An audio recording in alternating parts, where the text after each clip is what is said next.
wonderful women, welcome to All About Women. Have you ever heard of sculpture painting, a 3D art form originating from the land of the Red Bear, Russia? Through colored plaster strokes shaped with a palette knife. Currently, there are only 4 sculpture painting artists in Indonesia. One of them will share her knowledge about this painting technique. And don't miss her story of empowering communities through art and business, presented especially for wonderful women. Follow her inspiring story only on All About Women.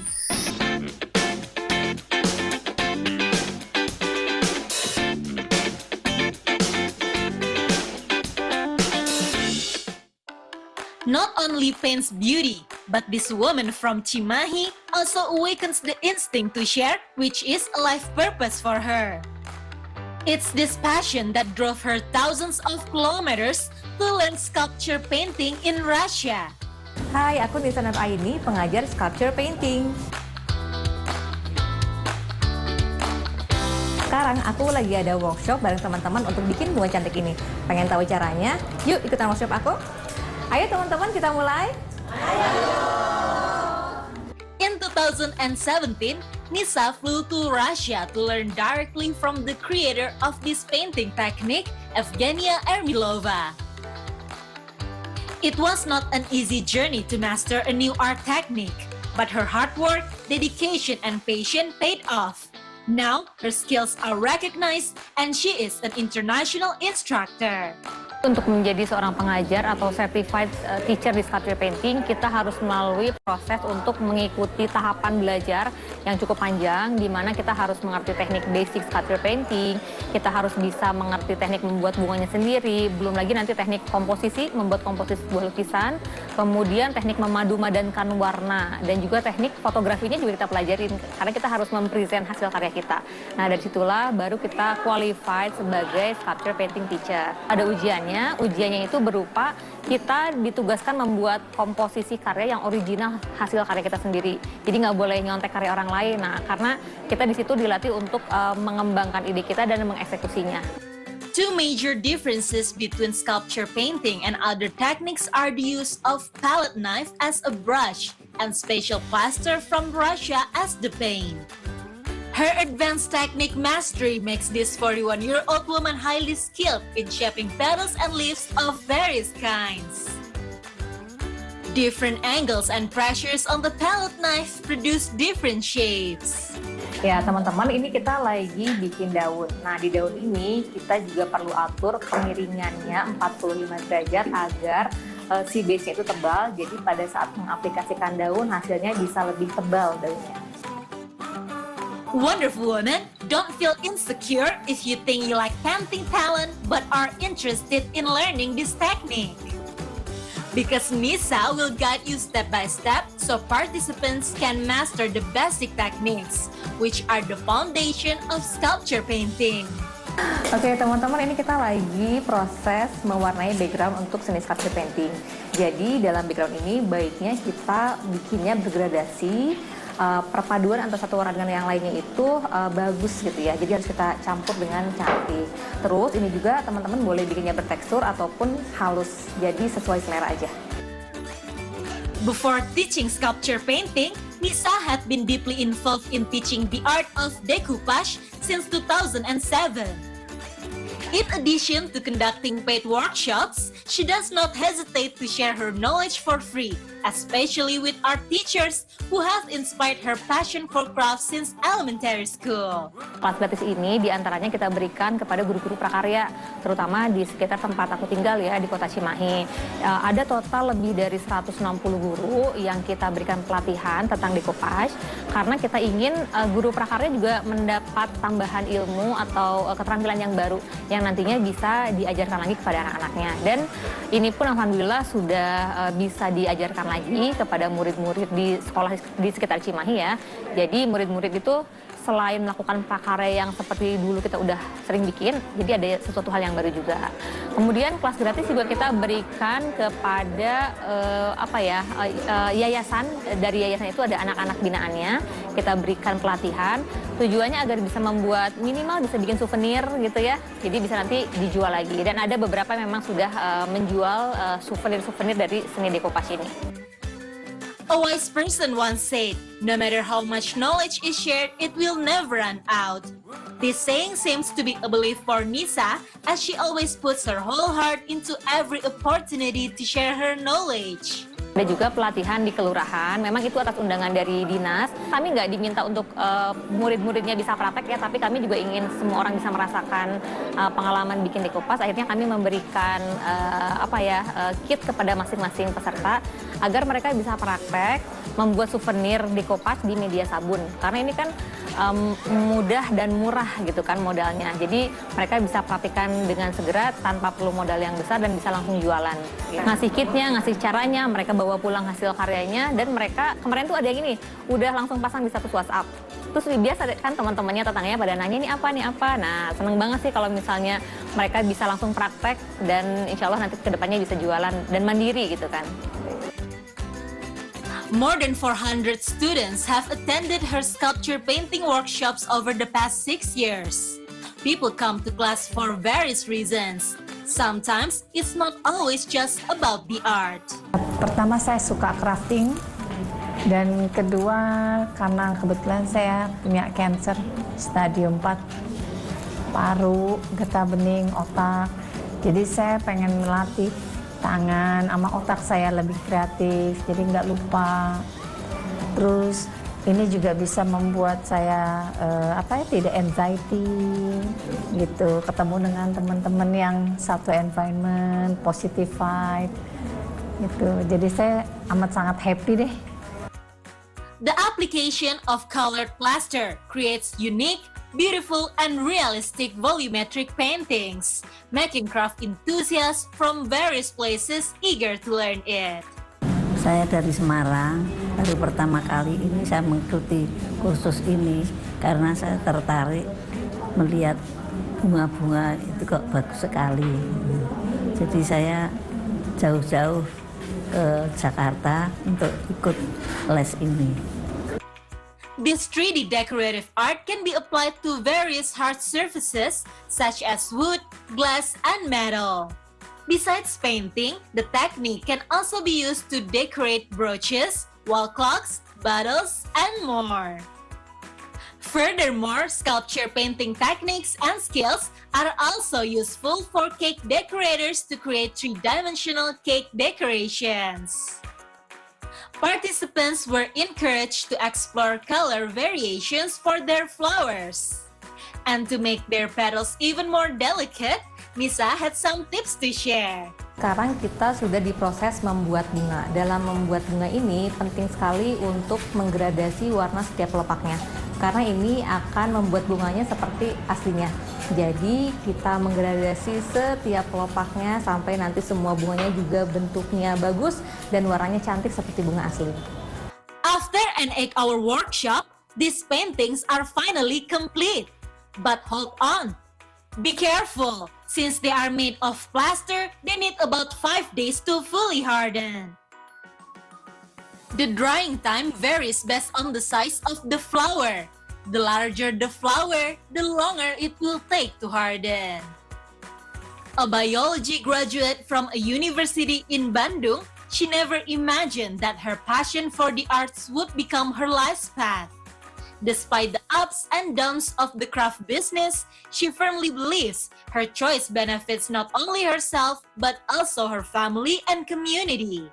Karena waktu awal Natura Craft itu berdiri, mungkin selama 2 tahun awal ya, mendiang ayah saya itu orang pertama yang nggak percaya gitu kan dengan kita menghasilkan dari dunia seni. Karena jujur aja kami itu latar belakangnya itu PNS gitu kan, orang tua itu PNS, jadi mengharapkan anaknya menjadi PNS juga tanpa mengecilkan profesi PNS ya. Cuman pada saat itu ternyata saya merasa cocoknya di dunia bisnis gitu kan, dan bisnisnya itu seni lagi yang pada saat itu orang masih jarang ya. Kan kalau bisnis itu rata-rata di dunia fashion, kuliner gitu kan. Tapi ini seni gitu kan, jualannya mau kemana sih gitu, bisa sampai seberapa jauh sih bisnisnya. Tapi seiring dengan waktu bisa membuktikan alhamdulillah ternyata seni itu kalau kita ulik itu bisa menghasilkan yang kita nggak bisa bayangkan. Saya nggak pernah membayangkan akan mengajar ke luar kota, bahkan ke luar negeri dari kemampuan seni ini. Nah, jadi ternyata bisa ya menghasilkan dari seni asalkan kita menekuni dan jadi ahli di dalamnya gitu. Wonderful woman, Nisa will share more of her story about how she built a successful craft business. Stay tuned only on All About Women. Wonderful woman, after the break, we still have a lot information for you. So, don't go anywhere. Mungkin kalau yang fashion, kuliner udah banyak yang bahas. Nah, orang-orang di bidang kreatif itu kan kadang-kadang unik ya. Seni itu juga macam-macam, tapi kita rumuskan untuk bisa kalau kita punya satu kemampuan seni, itu tuh bisa dikembangkan jadi keran penghasilan apa aja sih. Nah, itu yang pengen di-sharing dari buku itu.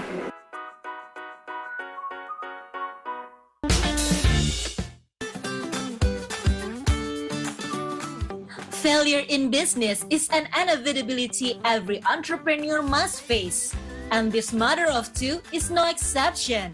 Though painful, failure is also God's gift as a learning and maturing process. Awalnya aku melakukan kesalahan ya, bikin produk dulu apa yang aku bisa. Ternyata pas launching dijual itu ya nggak kejual. Karena ternyata nggak butuh orang tuh produk yang seperti dulu aku bikin. Nah barulah dari situ aku belajar, oh harusnya tuh riset dulu, oh harusnya tuh cari tahu dulu apa kebutuhan market. Nah baru dari situ aku lihat oh butuhnya itu produk itu berupa souvenir, barulah bikin souvenir. Atau ternyata butuhnya itu bukan produk jadinya, lagi butuhnya tuh lesnya. Ya udah kita bikin produk workshopnya. Ya untuk yang mau mulai bisnis terutama di dunia kreatif, yang pertama sih yang aku bisa sarankan itu pastikan itu adalah passionnya. Memang harus suka dulu di situ karena mau gimana pun bisnis itu panjang, jatuh bangun berat lah ya kalau menurut aku ya. Nah kitanya harus suka dulu di bidang yang kita tekuni itu, baru nanti kita akan dengan senang hati lah menjalankannya. Tapi di luar itu tentunya ada sisi teknis ya yang nggak bisa kita hindarkan. Misalnya dari sisi sales, marketing, branding itu harus kita pelajari. Nah, saran aku sih kalau mau mulai itu jangan mulai dengan fokus apa yang kita bisa bikin, tapi fokusnya ke market dulu. Market itu problemnya apa, butuhnya apa. Nah, skill kita itu bisa mengisi kebutuhan yang mana nih. Jadi biar kita nanti kalau bikin produk tapi ternyata market nggak butuh kan jadi nggak laku ya. Nah, mendingan dari marketnya dulu butuhnya apa, baru kita masuk deh produk atau jasa kita gitu. In addition to her decoupage and sculpture painting crafts, Nisa also offers painting classes. Her students range in age from adults to children. The themes of the painting classes vary to keep participants engaged and help them gain new knowledge. Nisa believes that learning art brings additional benefits to individuals. Di seni itu kita tuh banyak belajar hal, diantaranya itu kepercayaan diri. Karena kan kita harus pede ya bikin seni itu. Belajar juga mengekspresikan diri, belajar juga tentang kesabaran dan ketekunan. Hal-hal yang menyangkut tentang pengembangan diri itu bisa dilatih dengan seni. Belum lagi di berbagai tingkatan usia ya. Kalau dari anak kecil itu bisa melatih motorik kasar, motorik halus. Untuk dewasa juga tadi ya, seni itu bisa sebagai sarana untuk kita coping. Coping itu apa ya? Mengatasi kesedihan, kesepian, sakit mungkin ya, seperti itu. A woman who has been in the craft business for 16 years, Nisa believes that setting an example is more valuable than 1,000 words. This is reflected in how her team views her. Mbak Nisa itu di mata aku, beliau tuh orang yang teliti. Jadi kayak misalkan aku di bagian konten juga, dalam hal bikin konten, aku ada hal-hal yang mungkin aku kelewat gitu. Nah dengan adanya Ibu Nisa gitu ya untuk mengoreksi hal-hal yang aku bisa kelewat itu, jadi ada hal yang melengkapi dari beliau. Her success today would not be possible without the support of her loved ones. As couplepreneur, she and her husband work closely together, sharing the load in running their family business.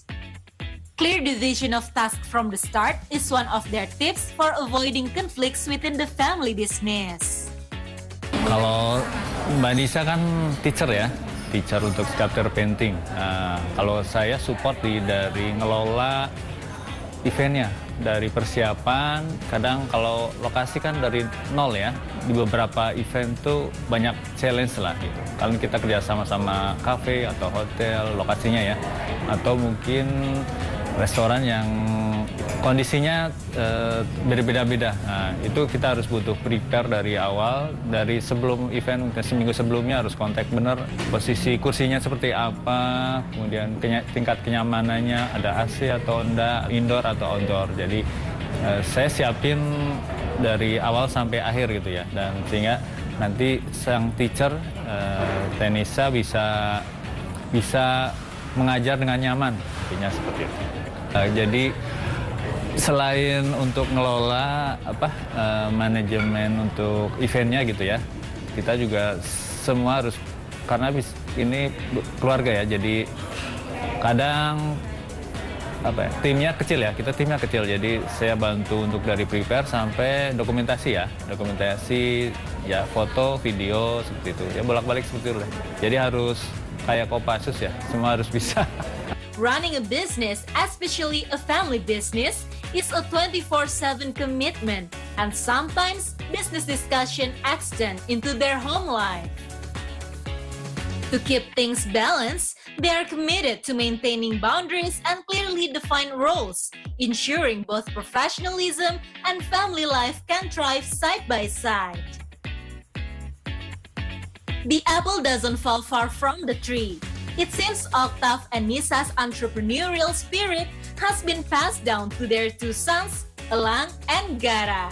Setelah kita tahu ternyata anak-anak juga pengen jadi entrepreneur, ya kita lebih ke memfasilitasi aja gitu. Karena memang kita keseharian di rumah juga siklusnya atau jamnya itu udah kayak bisnis keluarga, jadi mereka udah tahu kita kerja itu ngapain aja, dealing sama orang itu seperti apa, istilahnya mereka melihat contoh sehari-hari. Nah, untuk memfasilitasinya ya kita menggunakan apa yang sudah kita punya di rumah, sesimpel dari wifi deh. Wifi kita udah ada, oke kamu tinggal punya alat untuk marketingnya misalnya, tinggal kamu kembangkan. Atau kita punya kamera misalnya, oke kamu mau bikin konten, ini udah ada kameranya. Jadi hal-hal seperti itu yang kita fasilitasi, dan juga dari sisi keilmuan ya, karena kami juga suka ikut seminar, kami ikut komunitas bisnis, itu mereka hampir selalu kami ajak kalau tiap ada event-event bisnis. Jadi mereka juga udah terpapar gitu ya dengan ilmu-ilmu bisnis dari kecil. Terus kalau misalnya kita ada kelas atau event, anak-anak juga selalu dilibatkan, mulai dari membantu operasional pada saat eventnya sendiri, atau di dunia online-nya, di toko online-nya mereka juga ngebantu juga di sana, biar mereka juga ada pengalaman gitu. Not just through online and in-person classes, Nisa also shares her valuable knowledge and experience in business through a book, Wonderful Woman. Salah satu alasan ingin membuat buku itu pengen menularkan semangat wirausaha terutama di bidang kreatif. Makanya bukunya namanya Creativepreneur. Buku itu juga terbit karena peran dari sahabat saya, Makmuri Handayani. Beliau ini guru bisnis. Nah, tapi waktu itu beliau ingin bukunya itu khusus untuk Creativepreneur, orang-orang yang bekerja di bidang kreatif. Mungkin kalau yang fashion, kuliner udah banyak yang bahas. Nah, orang-orang di bidang kreatif itu kan kadang-kadang unik ya. Seni itu juga macam-macam, tapi kita rumuskan untuk bisa sharing kalau kita punya satu kemampuan seni itu tuh bisa dikembangkan jadi keran penghasilan apa aja sih. Nah, itu yang pengen di-sharing dari buku itu.